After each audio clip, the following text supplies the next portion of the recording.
magandang araw sa atin mga kabrum-brum, no? Ang video na ito ay para doon sa mga baguhang driver, mga bagong bus driver dyan, yung mga mahihina pa sa atrasan. Ito, panoorin nyo to, malaking tulong to para sa inyo, para to sa mga baguhan lang ha. Pero kung ikaw na matagal na driver at kabisado mo na to, i-scroll mo na lang yan.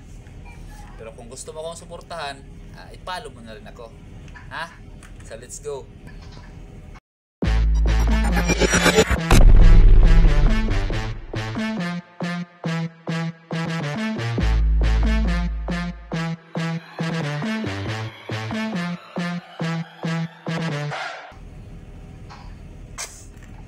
So ipagpatuloy natin yung ating video. Ito, malaking bagay ito sa inyo. Panoorin nyo ha. Tapusin yung video ko.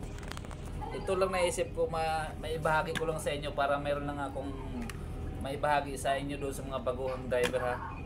Ito oh. So dito ha. Ito yung kalsada, ito yung parking, diba?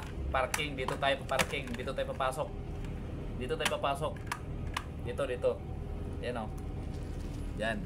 Papasok natin dyan. Uy, gumulong. Wala ka talaga ibang ano. No. Para lang may magawa kong video para sa inyo. Ayan o. Diyan natin ipasok ha. So panoorin nyo ha. Ito ha.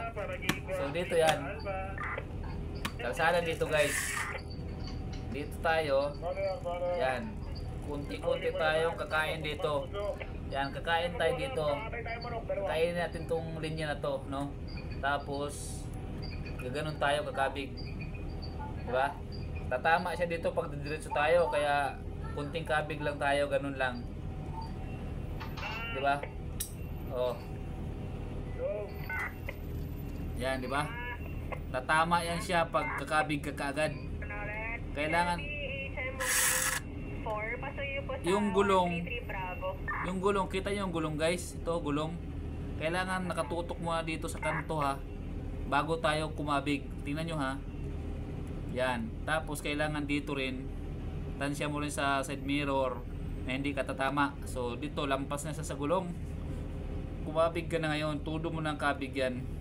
Dandahan lang hanggang sa Umi Street. Yan, oh, gumulong yung ating ano. Yan. Diba? Oh, straight na siya, diba? Oh. Diba?